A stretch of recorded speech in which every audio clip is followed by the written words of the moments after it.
বলছেন, আসসালামু আলাইকুম শেখ। ওয়ালাইকুম আসসালাম রহমতুল্লাহ। নিজেকে সালাফি এবং হানাফি একসাথে বলা যাবে কি?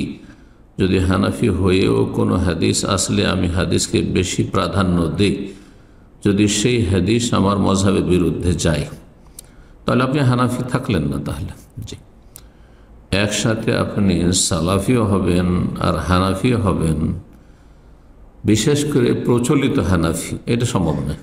কারণ প্রচলিত যে আজকালকার হানাফি মজহাবের অনুসারীরা রয়েছে, তারা হচ্ছে আকিদায়ে মাতুরিদি, আল্লাহর আসমা সিফাতের ক্ষেত্রে, নাম গুণাবলীর ক্ষেত্রে মাতুরিদি।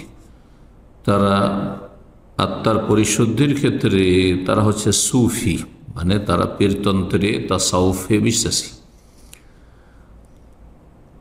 এবং তারা মজহাবের অন্ধ মোকাল্লিদ, তাকলিদ, কোনো একটি মজহাব মানা তাদের সকল স্তরের মানুষের জন্য ফরজ, তাদের কাছে ফরজ, মজহাব মানা ফরজ তাদের কাছে শুনে থাকে। জি, সুতরাং এই বিভ্রান্তির সাথে সালাফি আকিদা মানহাজের কোনো সম্পর্ক নেই। সালাফি আকিদা মানহাজ হচ্ছে সেই আকিদা মানহাজ যার ওপর রাসূলুল্লাহ সাল্লাল্লাহু আলাইহি ওয়াসাল্লাম সাহাবায়ে কেরামগণকে ছেড়ে গেছেন রিজওয়ানুল্লাহি তাআলা আলাইহিম আজমাইন।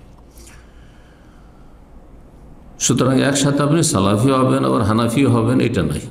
কিন্তু আপনি হয়তো লেখাপড়া করেছেন হানাফি মাদ্রাসায়, যেমন আমরা হানাফি ফিকহ পড়াশোনা করেছি, আহলে হাদিস মাদ্রাসায় পড়লেও ফিকহে হানাফি পড়েছি, কদরি, বেকায়া, হেদায়া এগুলো পড়েছি, মনিয়া এসব পড়েছি। সুতরাং আমি ফিকহ চর্চার ক্ষেত্রে, লেখাপড়ার ক্ষেত্রে আমি হানাফি ফিকহ পড়ে বড় হয়েছি, এই অর্থে হানাফি। এই অর্থে ইবনে তাইমিয়া রাহিমাহুল্লাহ হাম্বলি ফিকহ পড়ে তিনি বড় হয়েছেন। জি, ইবনে রাজব হাম্বলি ওই রকমই হাম্বলি। জি, যতগুলি আইম্মা কেরাম দেখছেন হাম্বলি, কিন্তু তারা সালাফি এইরকম লেখাপড়ার ক্ষেত্রে।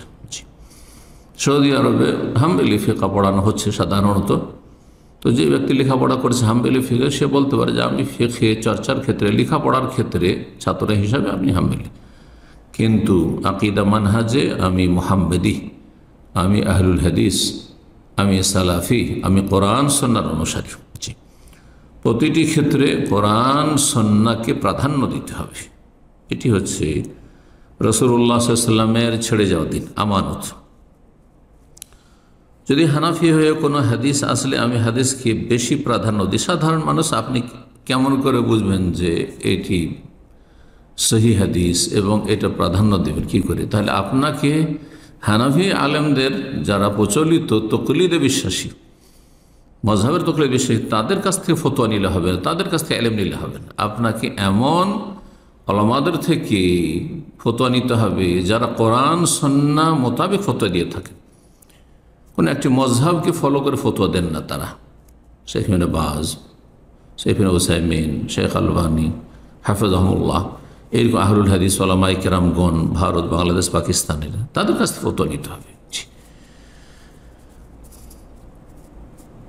সুতরাং আপনি নিজেকে সালাফি বলে আবার হানাফি বলতে যাবেন না। কিন্তু আমরা কখনো কখনো বলি কি, আমরা খাঁটি হানাফি। কারণ খাঁটি যে হানাফি হবে, সে আবু হানিফা রাহিমাহুল্লাহর যে সব উক্তি রয়েছে স্বর্ণাক্ষরে লেখার মতো, ইজা সাহাল হাদিস ওয়া মাযহাবি, সহি হাদিস যখন কোথাও পেয়ে যাবে তখন সেটি আমার মজহাব জানবে।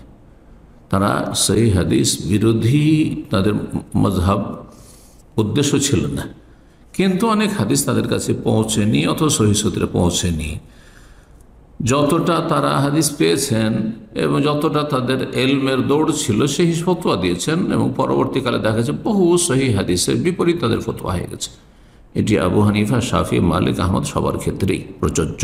জি, সুতরাং আপনি সহজ ভাষায় আপনি কোরআন এবং সুন্নাহর মানহাজে সালাফের সাহাবায়ে কেরামদের আদর্শের আপনি আকিদা মানহাজের নির্ভেজাল অনুসারী, এই কথা বলেন।